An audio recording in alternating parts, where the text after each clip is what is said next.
The last thing I remember before the world went black was this song on the radio. It was that slow, melodic folk song Caleb and I had danced to in our kitchen just 3 nights before. He was humming along, his hand resting comfortably on my knee as he drove. He looked at me, just for a second, and the light in his eyes was so warm it felt like a physical touch. "I love you, Claire," he whispered. And then the screech of metal, the smell of burning rubber and ozone. The world spun until up was down, and then there was only silence. When I finally woke up in the hospital, my head was throbbing, but my first thought was him. I ignored the stabs of pain in my shoulder and the IV line tugging at my skin. I needed to see Caleb. I found him 3 doors down, wrapped in white bandages, looking like a broken statue. I sat by his bed for 2 days. I held his hand until my own fingers went numb. I whispered our history into his sleeping ears, how we met at that rainy bus stop, how he'd proposed with a ring hidden inside a box of my favorite donuts, how we were planning to start a family in the spring. On the third morning, his eyes finally opened. My heart surged. I leaned forward, my breath catching in my throat. "Caleb? Oh, thank God. Caleb, I'm right here." He blinked, squinting against the harsh fluorescent lights. He looked at me, and for a split second, I waited for the recognition. I waited for the squeeze of his hand. But his eyes were hollow. He looked through me, not at me. "Excuse me, are you my nurse? I think I've lost my phone. I need to call my parents. I need to let them know I'm okay." I froze. "Caleb, it's me. It's Claire." He tilted his head, a small, polite frown creasing his forehead. "Claire, that's a lovely name. Do you work here? I'm sorry, my head is a bit fuzzy. I don't think we've met." The air left the room. I reached out to touch his face, but he flinched, just a tiny reflexive movement away from a stranger's hand. "I'm your wife, Caleb. We've been married for 3 years. We live on Oak Street. We have a dog named Barnaby." He just stared at me, his expression shifting from confusion to a deep, unsettling pity. "Ma'am, I think you have the wrong room. I'm 33 years old, and I've never been married.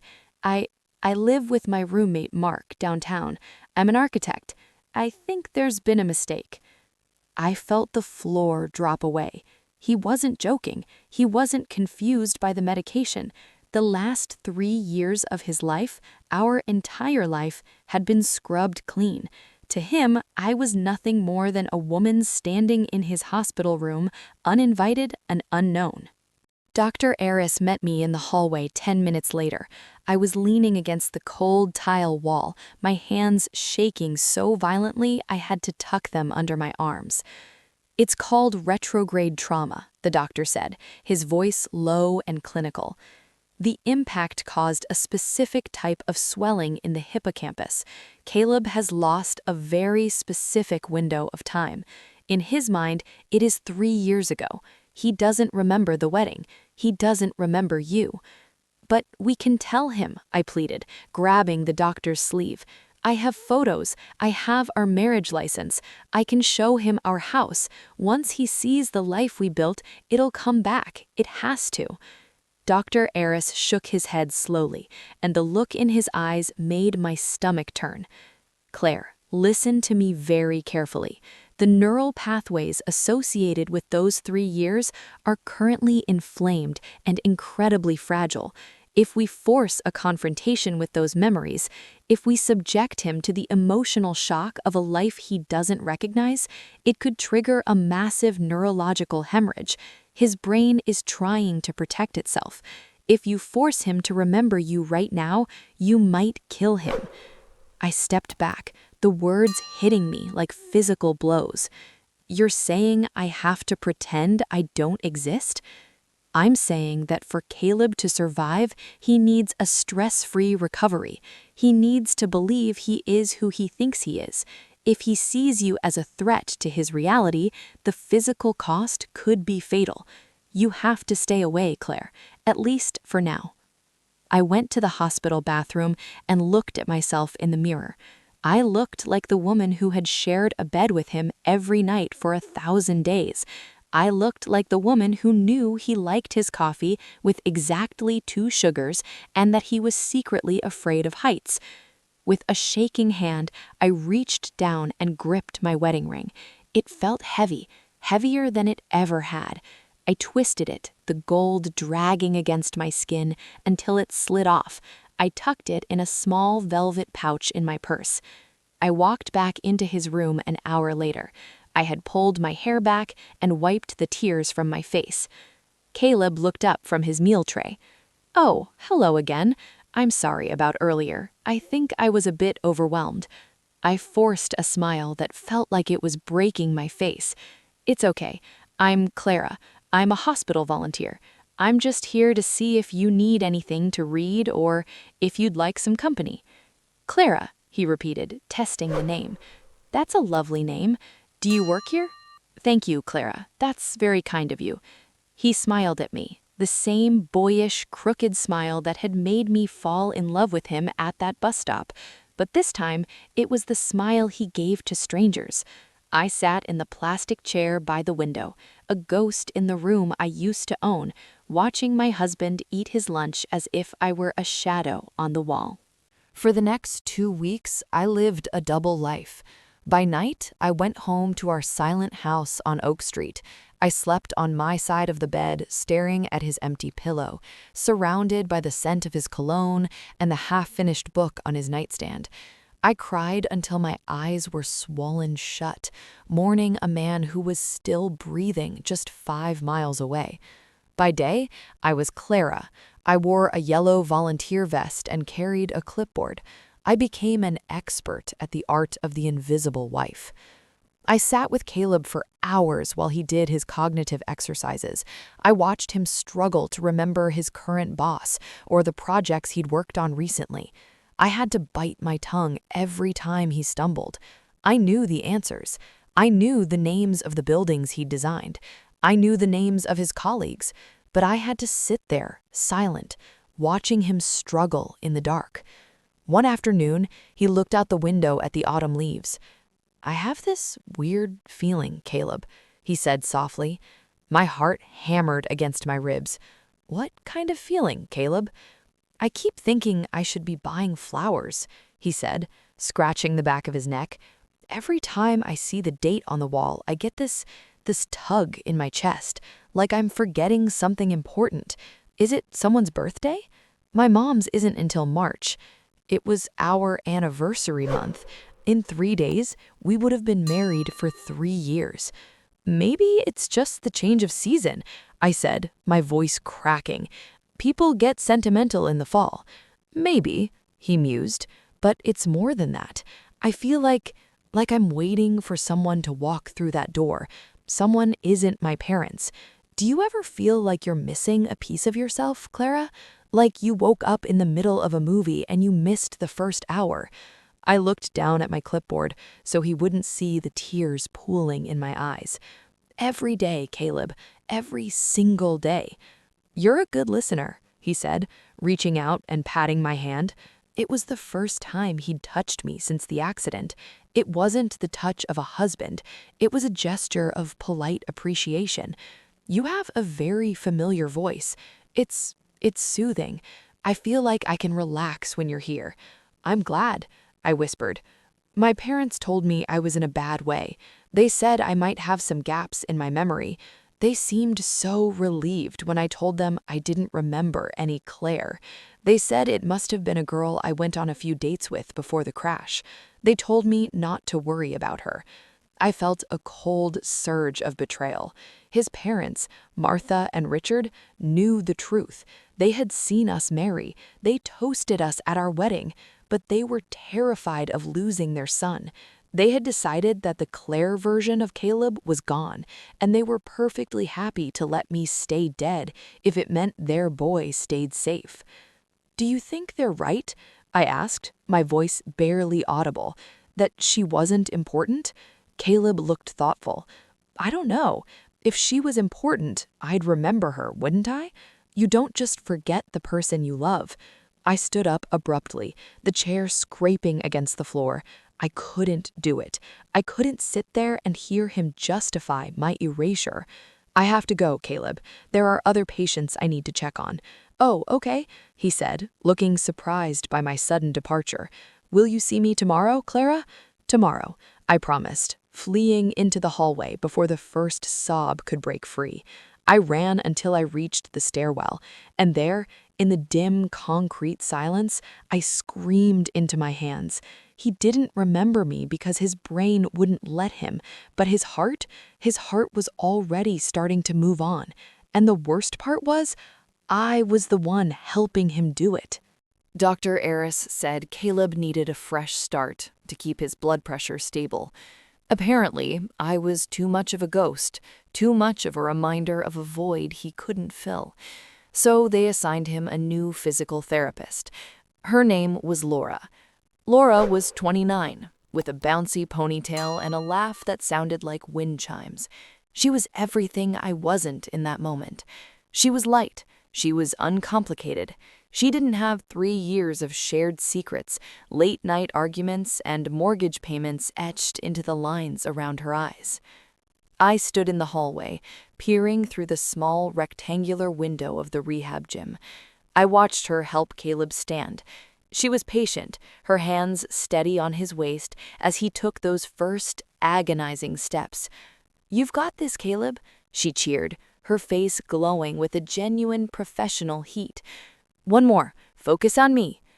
"Focusing on you is the easy part, Laura," Caleb panted, a playful grin tugging at the corner of his mouth.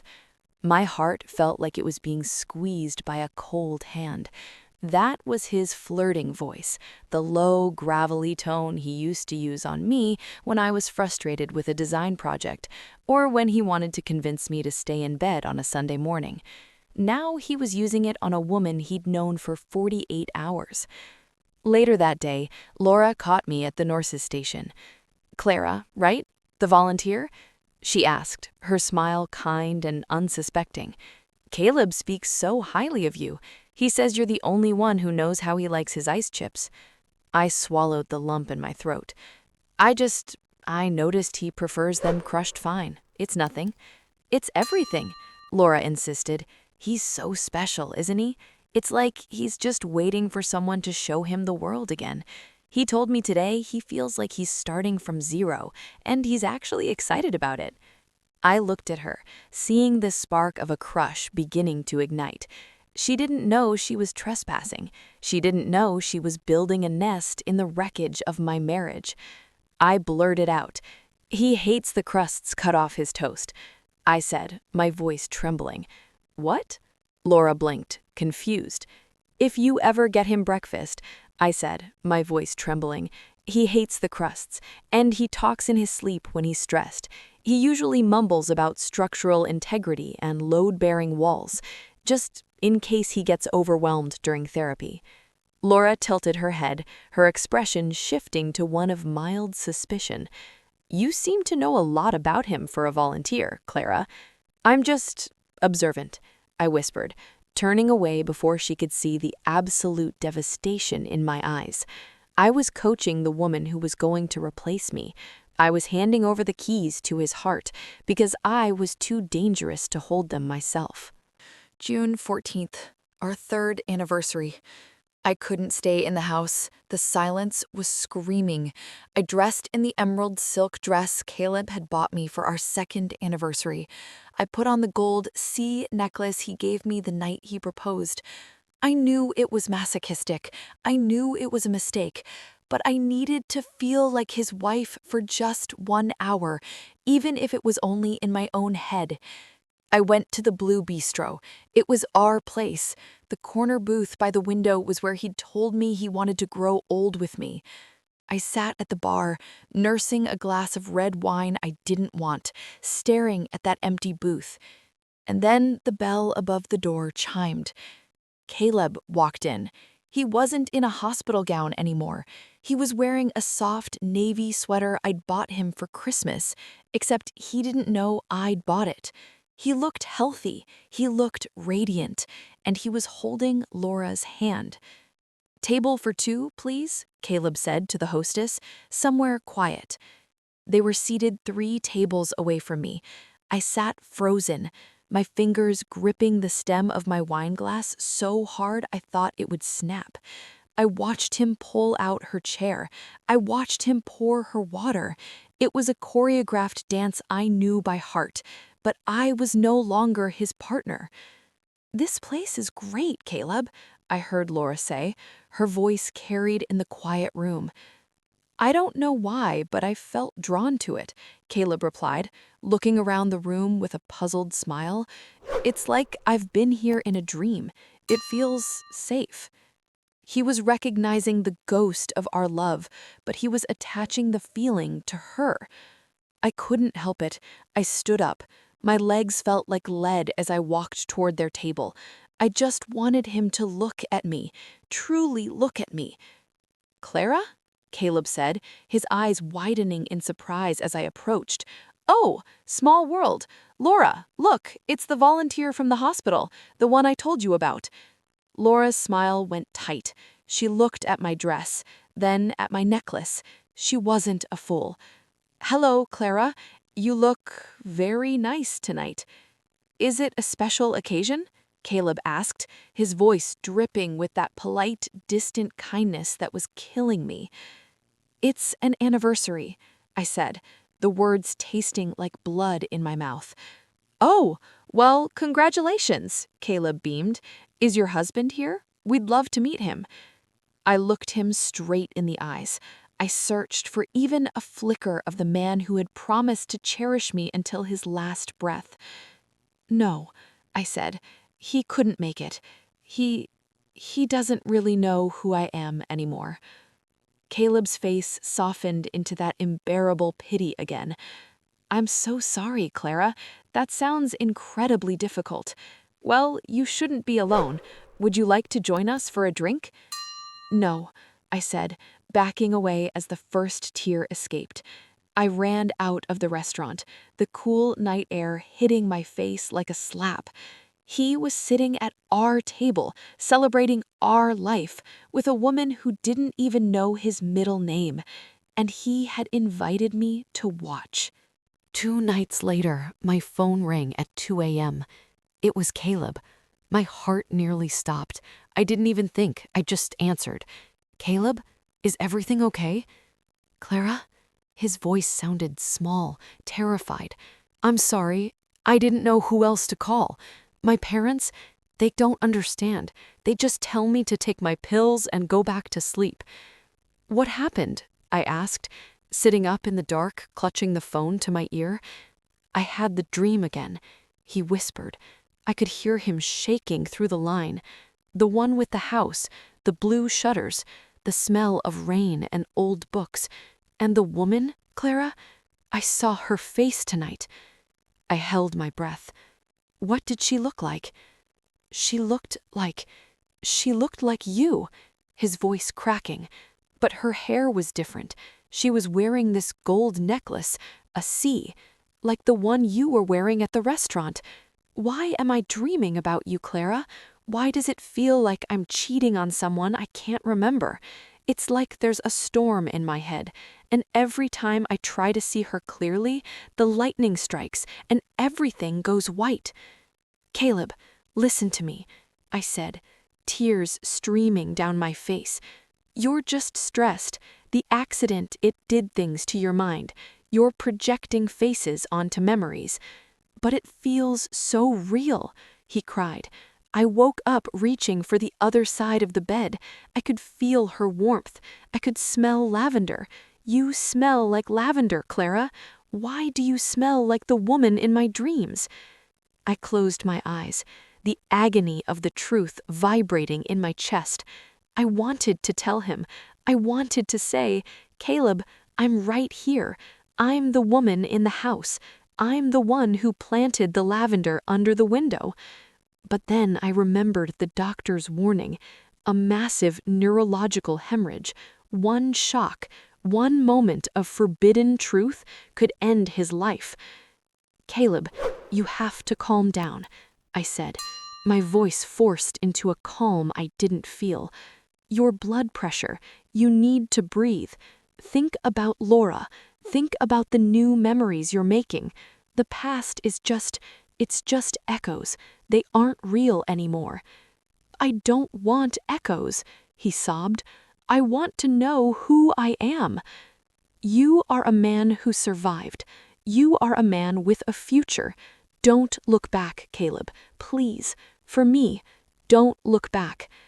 There was a long silence on the other end of the line. "You're crying," he said softly. "Why are you crying for me, Clara?" "Because it's a tragedy to be forgotten, but it's a bigger tragedy to be the one who has to remember." We stayed on the phone for an hour, until his breathing evened out and he fell into a fitful sleep. I stayed awake, staring at the ceiling, realizing that my presence was no longer a comfort.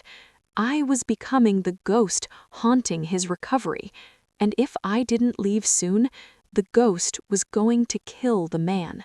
It happened on a Tuesday. I was in the library organizing the magazines, trying to look busy so I wouldn't have to stare at Caleb and Laura through the window of the courtyard.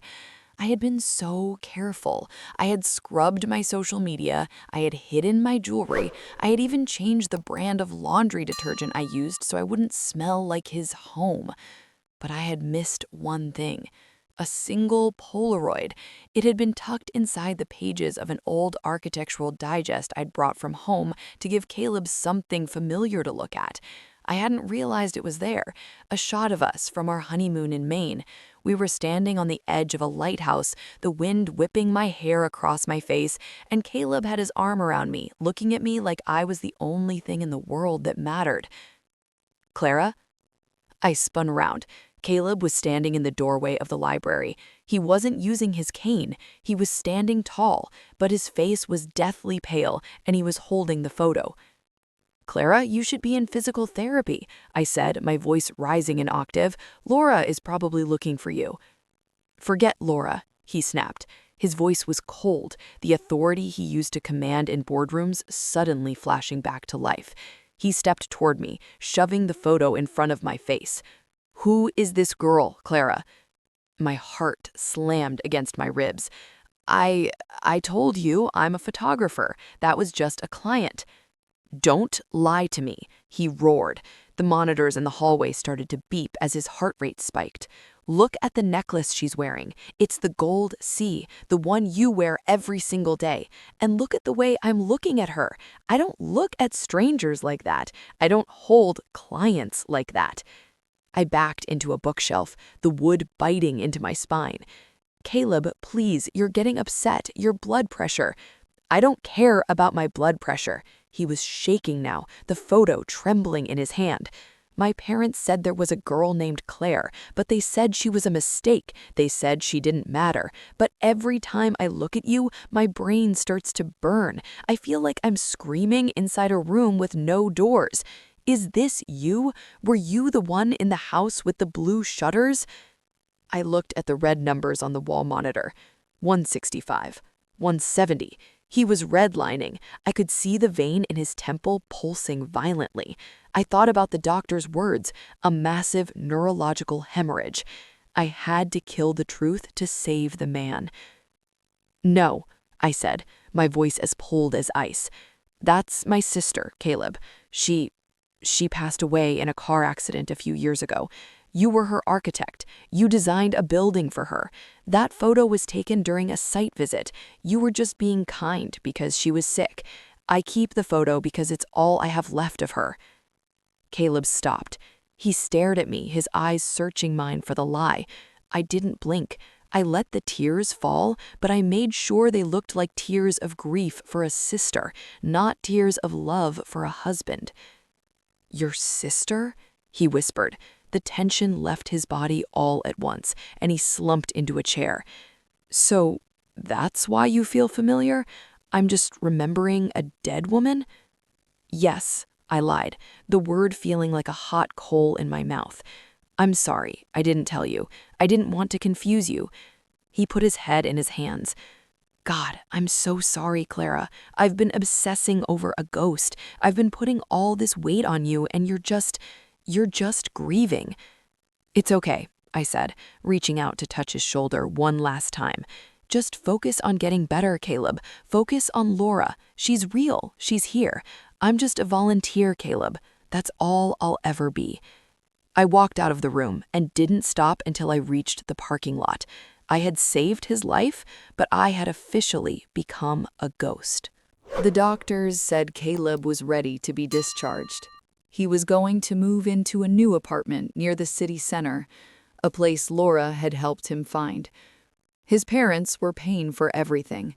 They were making sure his transition back into reality was seamless, which meant making sure there was no trace of the life he'd lived with me. I had 48 hours to erase 3 years. I walked through our house on Oak Street with a stack of cardboard boxes. Every room was a battlefield of memories. I stood in the kitchen and remembered the time he tried to make a soufflé and ended up ordering pizza while we danced on the tile. I went into the living room and saw the spot on the rug where we'd sat and planned our future children's names. I started with the closet. I pulled down his suits, the ones I'd picked out for his presentations. I smelled the wool, catching a faint hint of the cedar and spice cologne he loved. I folded them neatly, even though he would never know I was the one who did it. I found a box of Our First Home Christmas ornaments. I held the small porcelain house in my palm. We had bought it together at a craft fair, shivering in the cold, drinking hot cocoa. I didn't pack it. I walked to the backyard and buried it under the lavender bushes. I wanted some part of us to stay in the soil, even if the house was sold to strangers. Caleb's mother, Martha, came by the final afternoon. She didn't offer to help. She just stood in the doorway, watching me strip the sheets from the bed I'd shared with her son. "You're doing the right thing, Claire," she said. There was no warmth in her voice, only a chilling relief. "He's happy. He's healthy. He thinks he's starting a grand adventure with Laura. If you stay, you'll only be a reminder of a tragedy he can't survive." I turned to her, my eyes burning. "I am his wife, Martha, not a tragedy. I am the woman who stayed up with him when he had the flu. I am the woman who supported him when he started his firm. You're asking me to commit a crime against my own heart." "I'm asking you to be a mother," she snapped. "If it were your child, wouldn't you want him to be happy, even if it meant he forgot you existed? Or would you rather have a son who remembers your name but dies in your arms?" I didn't answer. I just taped the final box shut. I had signed the annulment papers that morning. The lawyer said it was unusual, but since Caleb claimed he had no memory of the marriage, and his doctors supported the claim of mental incapacity at the time of the accident, it was being fast-tracked. "I'm leaving tonight," I said, walking past her. "I've left his favorite books in a box for you to give him. Don't tell him where they came from. Just tell him you found them in storage." "I will," Martha said. As I drove away from the house for the last time, I looked in the rearview mirror. The blue shutters were closed. The garden I'd spent 3 years tending looked lonely. I wasn't just moving out. I was being deleted. I was at my new tiny apartment across town, surrounded by unopened boxes when there was a knock at the door. I expected it to be the landlord or a delivery person. It was Laura. She looked different without her clinical scrubs. She looked younger, smaller, and incredibly guilty. She was holding a manila folder and her eyes were red-rimmed. "I found your real name," she said, her voice barely a whisper. "I was looking through Caleb's old medical bills for the insurance company. I saw the name Claire. I saw the marriage certificate in the digital files. I didn't invite her in. I just leaned against the doorframe, feeling a strange sense of calm. The secret was out, but it didn't matter anymore. The damage was done. Does he know? I asked. No, Laura said, shaking her head. I didn't tell him. I remembered what you said at the restaurant, about how he doesn't know who you are. I talked to Dr. Eris. He told me everything. He told me you were staying away to save him. She stepped closer, her voice trembling. Claire, I can't do this. I see the way he looks at the photos of his old life. He's searching for you. Even if he doesn't have the words, he's searching for you. I feel like a thief. I feel like I'm wearing a dead woman's clothes. You're not a thief, Laura, I said, and I realized I meant it. You're the person he chose when he was free to choose anyone else. He doesn't have the weight of our past holding him down. With you, he gets to be the man he is now, not the man he was. But he loves you, she cried. He hears you mumble your name in his sleep. Not Clara, the volunteer. He whispers Claire. He misses you in his bones, even if his brain won't let him have you. I reached out and took her hand. It was warm and soft, the hand that would hold Caleb's for the rest of his life. Then you have to love him enough for both of us. He needs a clear sky, Laura. I'm the storm he doesn't remember. Every time he sees me, he feels that burn in his head. Do you want him to live in pain just so I can feel recognized? Is that love? Laura was sobbing now. What should I do?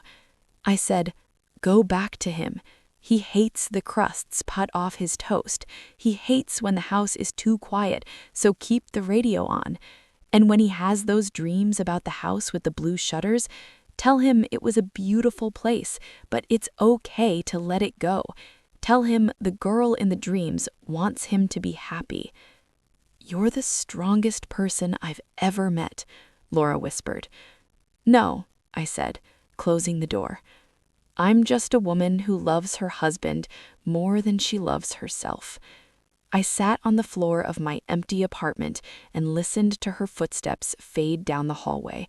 I had officially handed him over. I was no longer a wife, a volunteer, or even a ghost. I was finally, truly, a stranger. 2 years. It's funny how time works. When the accident first happened, a single hour felt like a marathon of agony. Now, 700 days have blurred into a quiet, rhythmic life by the coast. I moved to a small town in Maine, not far from that lighthouse in the photo Caleb had confronted me with. I opened a small bookstore. I spend my days surrounded by stories, other people's lives bound in leather and paper, because it's easier than dwelling on my own. I still wear the gold C necklace, but I tuck it under my sweater. It's no longer a badge of identity, it's a relic. I don't look for Caleb anymore. I stopped checking the architectural firm's website. I stopped searching for Laura's social media. But once a year, on our anniversary, I receive a plain white envelope with no return address. Martha keeps her promise. This morning, the envelope arrived. I sat on my porch, the salt air stinging my cheeks, and pulled out the single photograph inside. It was Caleb. He was standing in a sun-drenched garden, holding a toddler, a little boy with dark, unruly hair, and Caleb's exact crooked smile.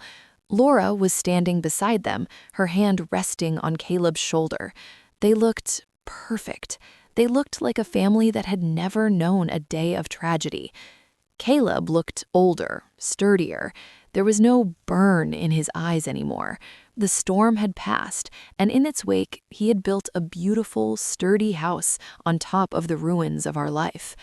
I traced the edge of the photo with my thumb. I looked for a sign, any sign, that he remembered the woman who had buried a porcelain house under the lavender bushes. But there was nothing. He wasn't looking for a ghost. He was looking at his son. He's safe, I whispered to the empty porch. He's happy. And in that moment, the last of the bitterness drained out of me. I realized that if I had stayed, if I had fought for my rights as a wife, if I had forced him to remember, that little boy wouldn't exist. Caleb might not even be alive. My love for him had been a cage of memory, and by walking away, I had given him the keys to a kingdom I could never enter. I stood up and walked down to the shoreline. The tide was coming in, the cold Atlantic water bubbling over the pebbles. I took the small velvet pouch from my pocket, the one containing my wedding ring. I hadn't looked at it in 2 years. It glittered in the morning sun, a circle of gold that represented a promise kept in the most painful way possible. I didn't throw it. I didn't make a grand gesture. I simply opened my hand and let the wind take the weight. It vanished into the surf, joining the millions of other things the ocean hides beneath its surface. I used to think that the greatest tragedy in the world was to be forgotten by the person you love. I was wrong. The greatest tragedy is to hold on to a person so tight that you suffocate the life out of them. True love is being the person who walks into the shadows so the person you love can stay in the light. It's being a stranger to your own heart so someone else can find theirs. Caleb is an architect. He builds things meant to last. And even though he doesn't know it, I was the foundation of his second chance. That is enough for me. It has to be. My name is Claire. I was a wife, a lover, and a secret. And now I am simply the girl in a dream that a happy man once had a long time ago.